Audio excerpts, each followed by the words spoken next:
Metro Manila, Northern Luzon, posibleng maapektuhan ng bagat na pinalakas ng bagyong Sodel ayon naman sa OCD. Detalye na balita mula kay Edniel Paro sa RH52. Good morning, Edniel. Good morning, Kuya Angel. Nagpabalak Office of Civil Defense sa posibleng tuloy-tuloy na pag-ulan sa kanluran at hilagang Luzon. Kasama dyan ang Metro Manila. Dahil sa inaasahang paglakas ng habagat, bunsod ng bagyong Sodel, natatawaging OBET, oras na pumasok sa Philippine Area of Responsibility. Ayon kay OCD Assistant Secretary Rafi Alejandro, maaaring magsimula ang pag-ulan ngayong araw ng Lunes o bukas, araw ng Martes, at magpapatuloy hanggang Huwebes o Biyernes. Posible itong magdulot ng mga pagbaha, pagguho ng lupa, pagtaas ng level ng ilog, at pagtaas din ng tubig sa mga dam at reservoir.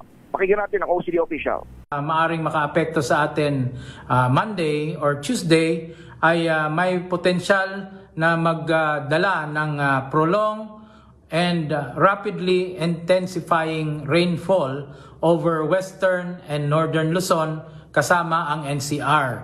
So kung maalala nyo, last week na tuloy-tuloy ang pag-ulan dahil sa monsoon. Ito ay mga the same areas na maaring tatamaan nitong enhanced habagat. Magunitang itong kasagsagan ng habagat kasama ng bagyong Luis, Maymay at Neneng. 29 na ang napaulat na nasawi habang 7.5 billion ang mga katao ang apektado. Kaugnay naman itong bagong sama ng panahon. Nagsagawa na ng pre-disaster risk assessment ng OCD kasamang iba pang ahensya at lokal na pamahalaan. Pagtaya ng UST Pag-asa, posibleng pumasok sa PAR ngayong araw hanggang bukas sa bagyong Obet na ngayon ay nasa typhoon category na. Ako si Edniel Parrosa, DZRH. Una sa Pilipinas, una sa Pilipino. Maraming salamat, Edniel.